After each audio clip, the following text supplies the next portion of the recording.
Welcome to the Deep Dive.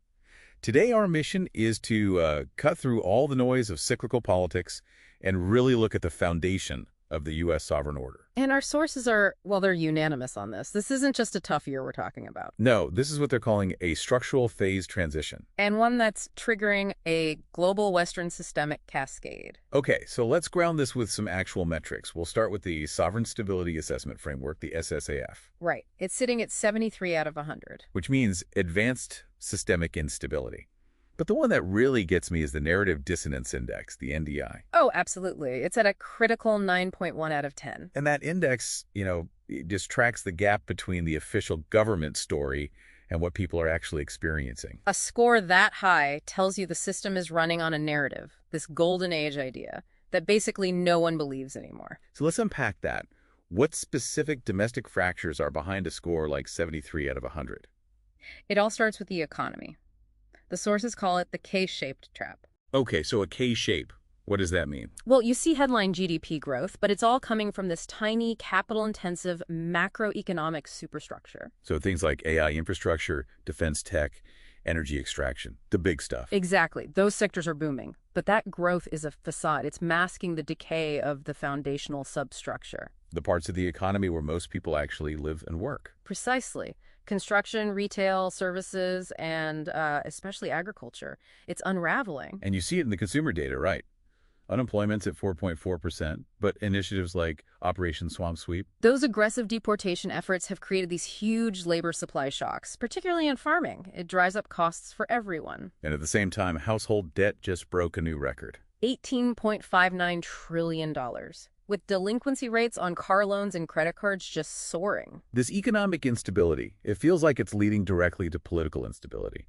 And this is where it gets really interesting for me. The administrative purge. Yes. The sources detail this pincer movement that's basically designed to remove institutional memory. It's why the Constitutional Unraveling Index score is so high. It's at 78 out of 100. And that pincer movement starts with reinstating Schedule F. Executive Order 14171. Remind us what that does. It allows the administration to reclassify about 50,000 career civil service jobs into political appointments. So you can fire them much more easily. It politicizes the entire bureaucracy. It fundamentally does. And the other side of that pincer was the short-lived Department of Government Efficiency, DOGE. Right, DOGE, which we used to terminate somewhere between 200,000 to 300,000 federal workers. And then the department just self-deleted. The goal was never efficiency. It was about dismantling institutional capacity. And the public has noticed. This drives that withdrawal of consent we see everywhere. You see it in the Marquette Law School poll. 66% of the public says the country is on the wrong track. Trust in Congress is just 15%. And that belief, it turned into massive action. October 18th, 2025, the No Kings II protests. Between 5 and 8 million citizens mobilized across the country. And what's really striking is this wasn't just a coastal thing. No. The source cites Hayward, Wisconsin. 1,200 participants. The largest protest in that city's history. It's a nationwide rejection of the system. And it's not a partisan rejection either. You look at the NYC mayoral election of Zoran Mamdani. Right. He got over 50% of the vote against establishment figures. It shows the anti-establishment left is just as mobilized as the populist right. Both sides just agree the status quo is broken. So what does all this mean for the rest of the world? This U.S. internal crisis is stage 1 of the Western systemic cascade. And you're starting to see adversaries consolidate their positions. In Eurasia, Russia flat out rejected the Trump administration's 28-point peace plan. And in the Middle East, Israel has set a hard deadline. December 7, 2025, for the Lebanese armed forces to disarm Hezbollah. A very volatile situation. And here is the critical linkage. As the U.S. turns inward, the European powers, the E3, Germany, France, and the UK, they face an existential fiscal defense paradox.